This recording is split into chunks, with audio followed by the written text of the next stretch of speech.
The film starts in a small town called Evart, where we see a married couple driving in their pickup truck to buy lottery tickets. They don't hope for luck, as they have found a way to mathematically predict winning the state lottery. But their story begins a little earlier. Every day, Jerry wakes up with the thought of whether this will be his last working shift because he could get fired. He works at a breakfast cereal factory where he manages one of the departments. One day, while speaking in front of the board of directors, he hints that, despite his age, he is still capable of managing his department. He has worked at the factory since he was young. However, the owners of the company just smirk at him, thanking him for his long service to the company. They've long decided that it's time for him to retire, and have even shut down his conveyor.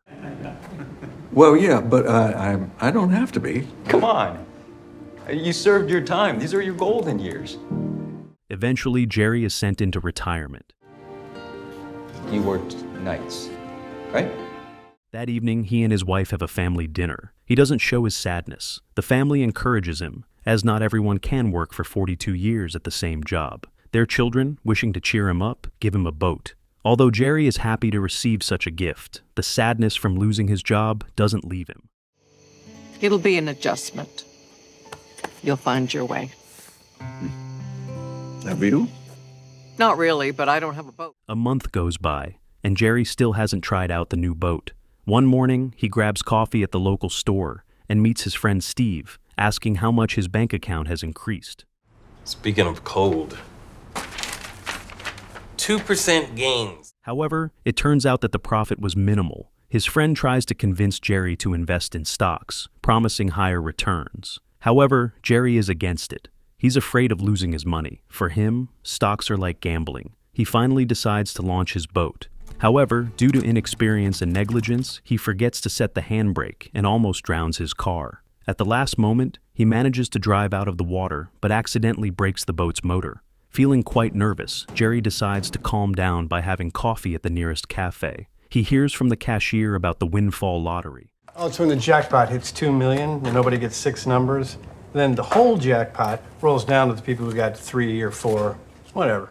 And he comes across an advertisement for the state lottery, Windfall. After reading the rules, Jerry, with his exceptional computational skills, starts calculating the chances of success on a napkin and discovers that there's a loophole in the lottery through which they can win. He tells Steve about his discovery, but Steve doesn't believe his friend. He's convinced that the game creators wouldn't allow money to be taken so easily. Then Jerry explains.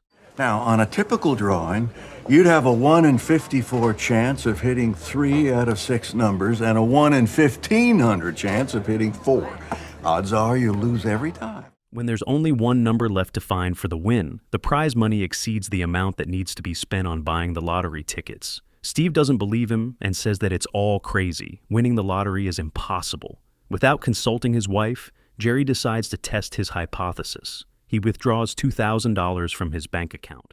Oh, probably be 20% more than this, give or take. See you then. Okay.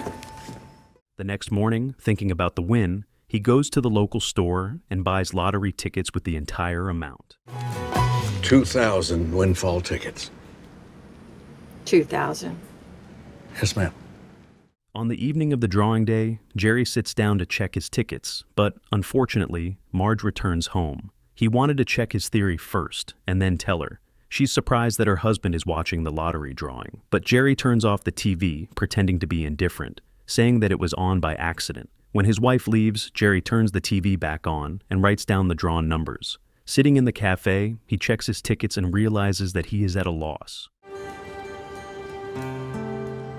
During a gathering with guests, Jerry gets so absorbed in his thoughts about the lottery that he forgets to keep the conversation going and even confuses the card game they're playing.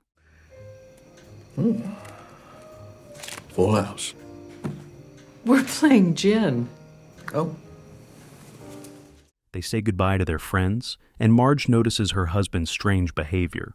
While sitting with him on the porch, she starts a conversation about luck. Jerry suddenly realizes that the reason for the loss was the factor of luck that he hadn't accounted for in his calculations. He's glad he figured out where he went wrong. The next day, he goes to the bank again, and chatting with the cashier, he explains that there should be more lottery tickets to eliminate the luck factor. This time, he withdraws $8,000, all his savings, and buys more lottery tickets. In the afternoon, Jerry has lunch in a cafe with his wife and friends who share that they've bought a few lottery tickets trying their luck. Marge, in turn, says that she and her husband don't like risky deals where you can lose money. Their friends agree with her, telling stories of crazy people who waste thousands of dollars on such games. Listening to his wife and friends, Jerry starts choking on his food, realizing that he himself is one of those crazy people. The next day, while checking the lottery results, Jerry learns that he won $15,000.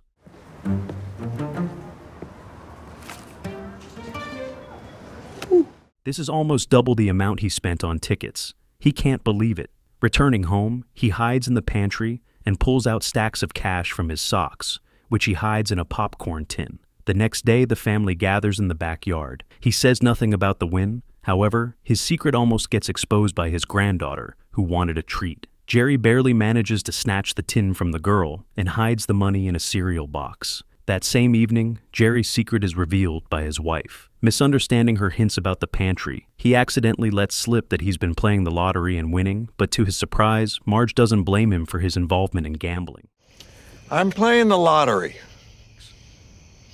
Wow. On the contrary, she's very glad that they now have their own entertainment, and finally, after many years, they'll be able to have fun together and live for their pleasure. They've waited 40 years for their pension. When the couple decides to buy tickets for all the $15,000 they have, they learn that the lottery has closed in their state, and now, to buy tickets, they have to go to neighboring Massachusetts. They go to Steve's office to find out the nearest lottery points for windfall. Steve, hearing their conversation, also wants to join in. He offers $1,000. The elderly couple is full of enthusiasm, and the difficulties don't scare them. Waking up early, they set out on their journey. Have coffee? Having reached the neighboring state, Jerry and Marge stop at a gas station, where they get lucky and find a lottery machine. Actually, I'm gonna get them first. How can I help you? We'd like to buy 8,000 windfall tickets. I'm gonna get you first. Unfortunately, they have to stay until evening because the machine prints 1,000 tickets per hour. The seller allows Jerry to operate the ticket printer himself. After checking into a hotel for the night, the couple watches the lottery results on TV and begins checking the 8,000 tickets they bought. After working through them until morning, they calculate that they've won $21,000. They just said congratulations.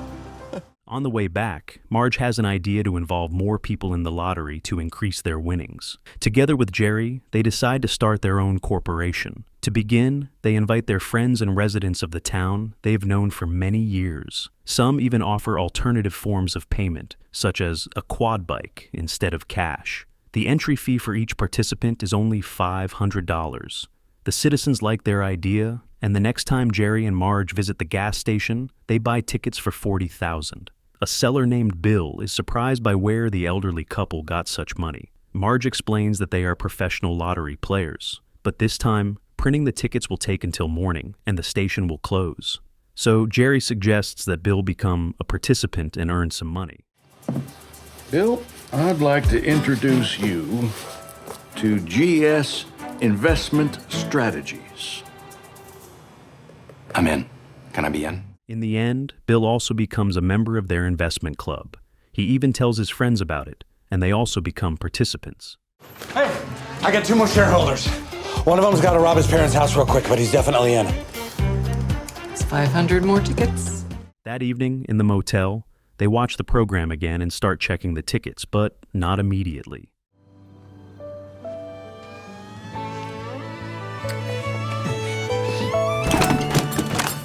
The next morning, Bill arrives and says that there's no need to count the tickets because after the drawing, the store will receive a printout of the number of winnings for the sold tickets. And only the 2 of them bought tickets. They find out that their amount has doubled and now totals $80,000. Jerry and Marge don't stop there and continue buying tickets with the full amount, doubling their savings and the investors' savings after each lottery.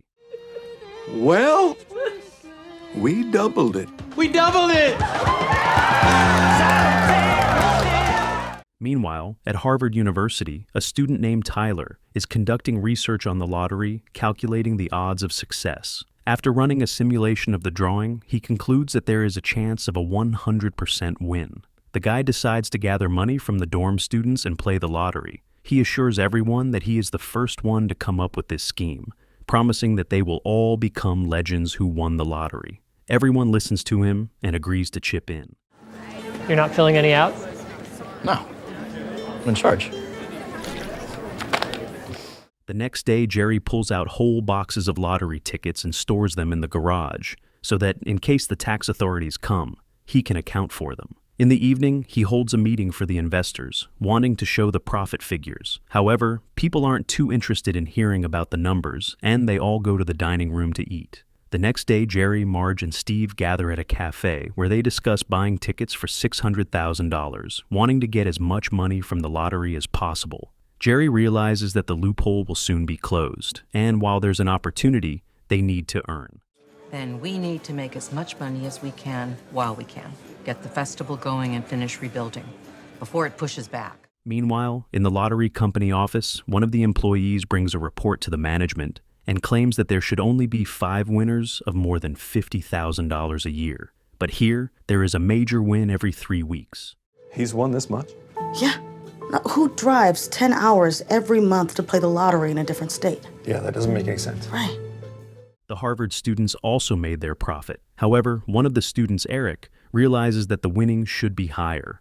And after checking all the lottery data, he finds out that a large amount of money is also being drawn from another location. He hacks into the lottery's database and knows exactly where the tickets are being sold. The guys realize that there is a second group of people who are profiting from the lottery. A new batch of tickets goes on sale. Jerry and Marge are printing them, sitting at the gas station while celebrating their 46th anniversary. This was easier when I was 16. You're even more beautiful now. At that moment, Tyler and Eric walk into the establishment. They start sneering at the sight of the elderly couple, as they initially intended to meet a criminal group.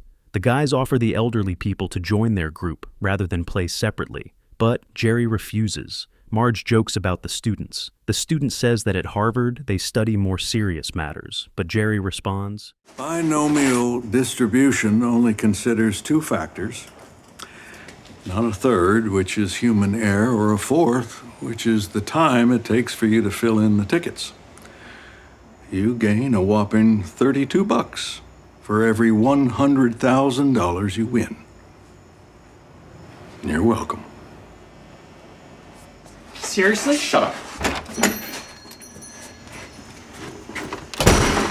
In the end, they refuse the offer, and the guys leave empty-handed. The next day, we see Jerry's investors. The gas station clerk is getting a divorce and drives away in a new car, which drives his ex-wife into a fury. The farmer rents space to sell his products, and Steve buys himself a brand new Lamborghini.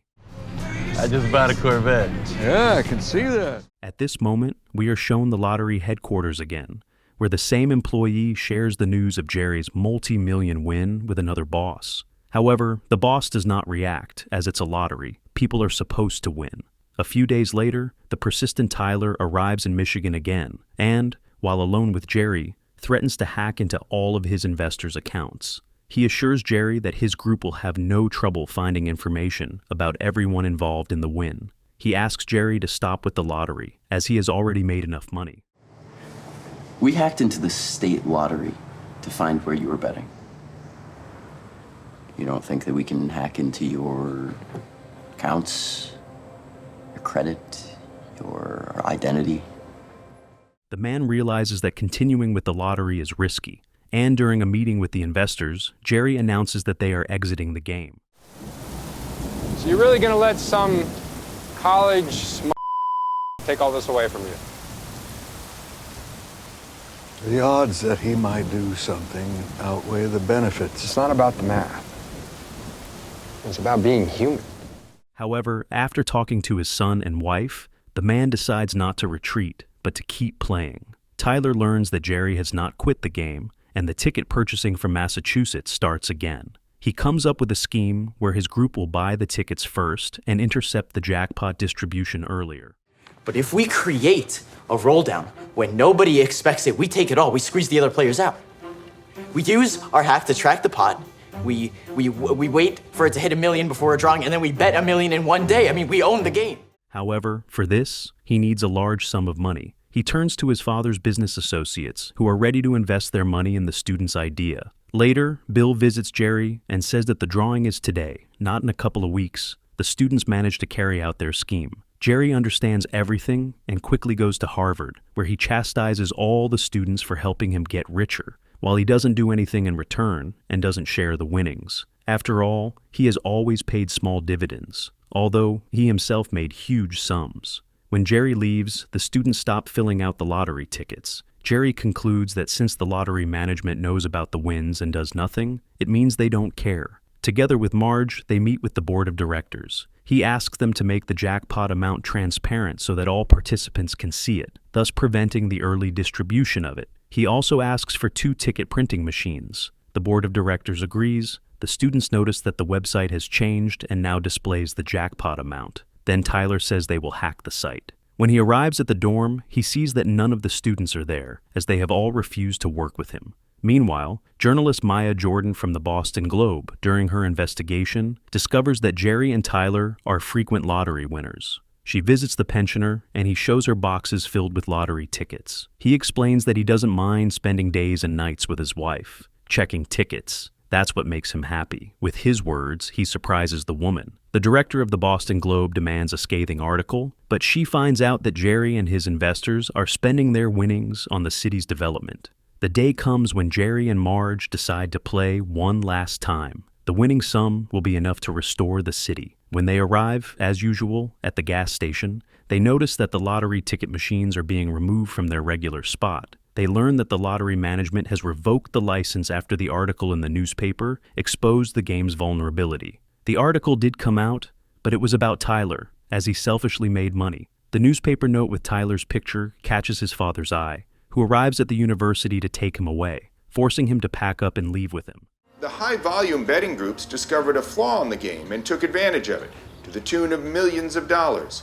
Lottery officials expressed their surprise at the discovery and announced they will phase out the game after tonight's draw. In the evening, Jerry and his wife attend an investor meeting and are surprised by the opening of a jazz festival in the city, organized by the locals. The citizens confess that on the last day they drove to all the trading points in the state, where they hadn't picked up lottery machines and bought all the tickets. They are all grateful to Jerry for what he did for them and the city. The film ends with Jerry and Marge dancing, escaping from the festival to count the profit from the lottery tickets. They spent most of the money on improving their town, and like many of their friends and neighbors, they invested in the education of their children and grandchildren. Meanwhile, the vendor Bill set up the most comfortable man cave for himself. Throughout their participation in the lottery, Jerry won $27 million.